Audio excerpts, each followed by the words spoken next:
राम राम दोस्तों, स्वागत है आपका मेरे चैनल टैक्स जज में। आज हम एक नई ज्वलन टॉपिक को लेके आए हैं। वो टॉपिक क्या है वो मैं डिस्कस कर रहा हूँ आपके साथ। देखिए, आप ये देख रहे होंगे ये जीएसटी हिंदी में कैसे चल रहा है। भैया ये ना सोचें ये मैंने कर रखा है, मैं आपको इसे इंग्लिश में कर देता हूँ, कन्फ्यूजन ना हो। हम हैं जीएसटी पोर्टल पर और एक नई जानकारी निकल के आई है। वो नई जानकारी क्या है? वो नई जानकारी है कि अगर आप जीएसटी में रजिस्टर्ड नहीं है। कौन जीएसटी में रजिस्टर्ड नहीं होता है? जीएसटी में रजिस्टर्ड वो नहीं होता है जिसकी जो टर्नओवर है, जो गवर्नमेंट ने थ्रेशोल्ड लिमिट दे रखी है, उसमें वो नहीं आते हैं, उससे ऊपर नहीं है उनका टर्नओवर, तो उन्हें जीएसटी का रजिस्ट्रेशन लेना कंपलसरी नहीं है। तो ऐसे लोग जिन्होंने अपना जीएसटी में रजिस्ट्रेशन नहीं ले रखा है, जिन्हें हम छोटा व्यापारी कह सकते हैं, अगर वो कोई माल जो कि 50,000 से ऊपर का है एक जगह से दूसरी जगह ले जाते हैं, तो पहले क्या होता था कि वो पकड़ लिया जाता था।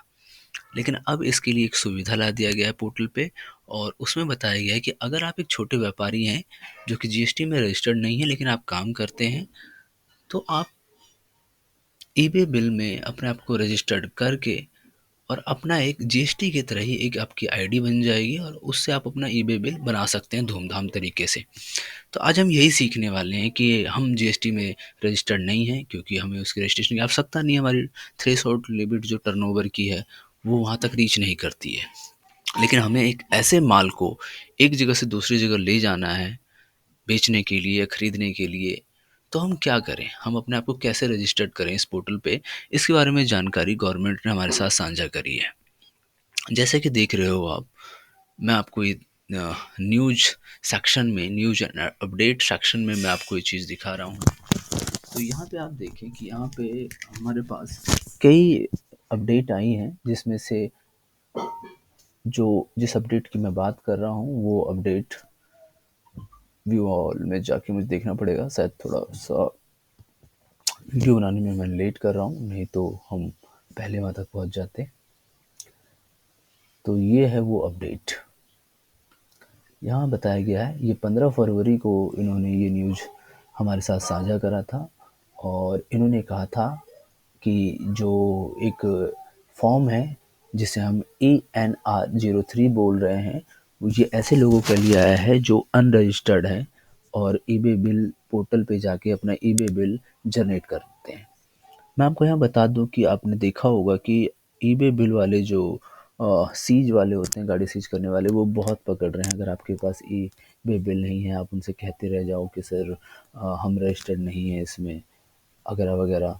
तो इस सुविधा को देने के लिए कि लोगों को परेशानी ना हो, ये समाधान गवर्नमेंट की तरफ से निकाला है। और ये 15 तारीख को हमारे पास ये इन्फॉर्मेशन आई है, जिसमें ये बताया गया है कि एक नोटिफिकेशन था 12/2024 डेट 10 जुलाई 2024 का, जिसमें बात की गई थी कि हम जो अनरजिस्टर्ड वाले हमारे छोटे बिजनेसमैन हैं उसके लिए भी एक फॉर्म लेके आएंगे जिसके थ्रू वो अपना ई इनवॉइस बना सकते हैं। तो ये वही चीज़ है, सॉरी, ई इनवॉइस कह दिया मैंने, ई बिल बना सकते हैं। ठीक है, तो चलिए शुरुआत करते हैं और हम इसमें समझने वाले हैं कि इसे कौन बना सकता है और क्यों हम इसे बनाएं, और ये कहाँ पे बनाया जा सकता है और कैसे बनाया जा सकता है, और बनाने के बाद हमारे ये किस काम का रहने वाला है।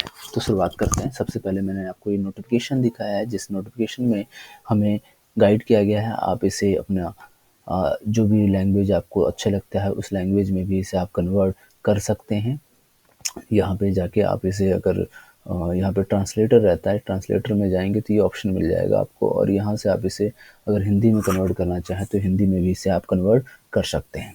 तो हमारा टॉपिक था कि हम अगर एक अनरजिस्टर्ड डीलर हैं तो हम कैसे अपने आप को के लिए वो जो फॉर्म है वो फॉर्म भर सकें, और एक जो 15 डिजिट की, जो बिल्कुल जीएसटी की तरह ही एक, जीएसटी की तरह नहीं कह सकते लेकिन जीएसटी में भी 15 डिजिट होते हैं, और ये जो हमें एक नंबर मिलेगा ये भी 15 डिजिट का ही होगा, और इसका उपयोग करके हम अपना ई वे बिल बना सकते हैं अगर हम अनरजिस्टर्ड हैं। और ये आप ये कह सकते हैं कि जब तक आपने जीएसटी नंबर नहीं लिया है तब तक के लिए आपका ये नंबर जो यहाँ से जनरेट होकर आएगा वो काम करेगा।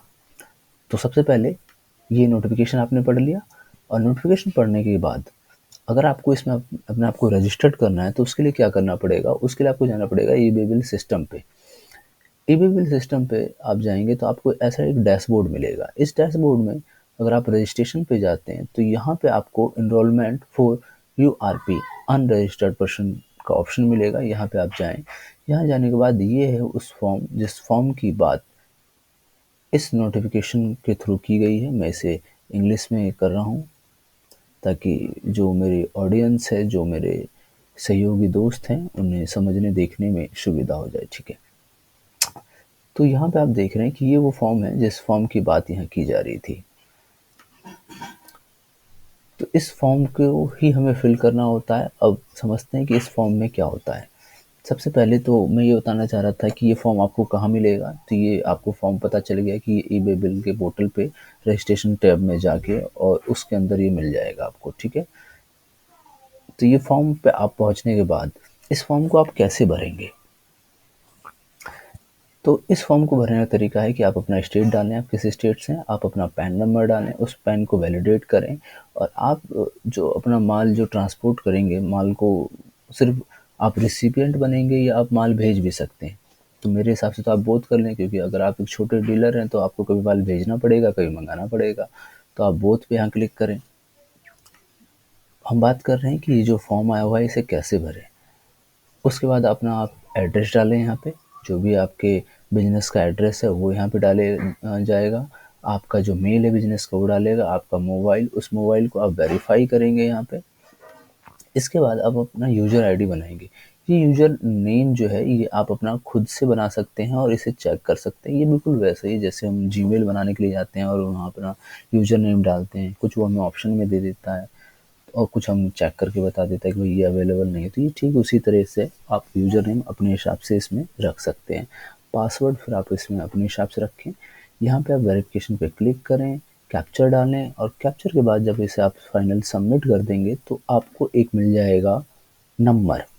जैसे आप इसे सेव करके सबमिट कर देंगे तो फिर आपको यहाँ पे मिलेगा एक 15 डिजिट का नंबर, जो बिल्कुल जीएसटीएन के माफिक, क्योंकि जीएसटीएन भी 15 डिजिट का है। और ये जो नंबर हमें यहाँ से जनरेट होकर मिलेगा ये 15 डिजिट का होगा। ये आपके मेल पे या फ़ोन पे आपको मिल जाएगा और आपको स्क्रीन पे भी सक्सेसफुल में भी ये दिखा देगा। तो इसके बाद फिर से अगर आपको ई-वे बिल जनरेट करना है तो आपको जाना पड़ेगा होम पे, रजिस्ट्रेशन पे और ई-वे बिल जनरेशन पे। यहाँ आप देखेंगे कि आपका जो टेम्पोररी नंबर जो आपको मिला है वो यहाँ जनरेट उसका नाम नहीं है, लेकिन यहाँ पे क्या है, एंटर जीएसटीएन। अब आपके पास जीएसटीएन तो है नहीं, लेकिन आपके पास ये नंबर है, एनरोलमेंट नंबर। तो आप इस एनरोलमेंट नंबर को डाल के और यहाँ पे अपना ई-वे बिल बना सकते हैं।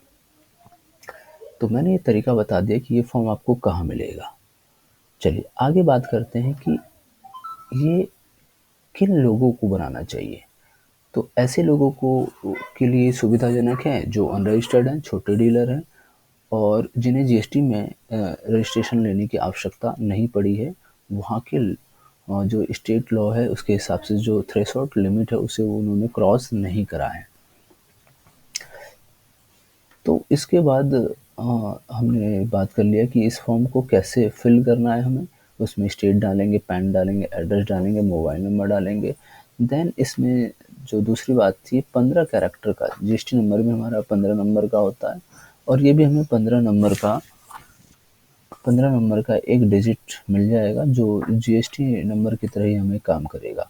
उसके बाद ई-वे बिल हम जनरेट कर सकते हैं, वो भी मैंने बताया कि हम कैसे इसे जनरेट कर सकते हैं। तो ये पूरा प्रोसेस था और इस न्यूज़ और नोटिफिकेशन को हमने समझा और इसमें हमने जाना कि हम अगर एक छोटे डीलर हैं और अपना माल एक जगह से दूसरी जगह हमें ले जाना है तो हम उसके लिए कैसे अपना एक ई इनवॉइस जनरेट कर सकते हैं, जो कि हमारा परमानेंट ही होगा। जब तक हमारे पास जीएसटी नंबर ही नहीं है तब तक हम अपने उस एनरोलमेंट नंबर के आधार पर अपना ई-वे बिल जनरेट कर सकते हैं और 50,000 से ऊपर के माल को एक जगह से दूसरी जगह ले जाना या लाने में हमें सुविधा होगी। तो धन्यवाद दोस्तों, ये न्यूज़, ये अपडेट आप तक पहुंचाने के लिए और आपने अपना समय दिया मुझे। मेरी वीडियो को देखते रहें, शेयर करें, लाइक करें। मेरे चैनल को सपोर्ट करने के लिए मुझे सब्सक्राइब ज़रूर करें। धन्यवाद। फिर मिलेंगे।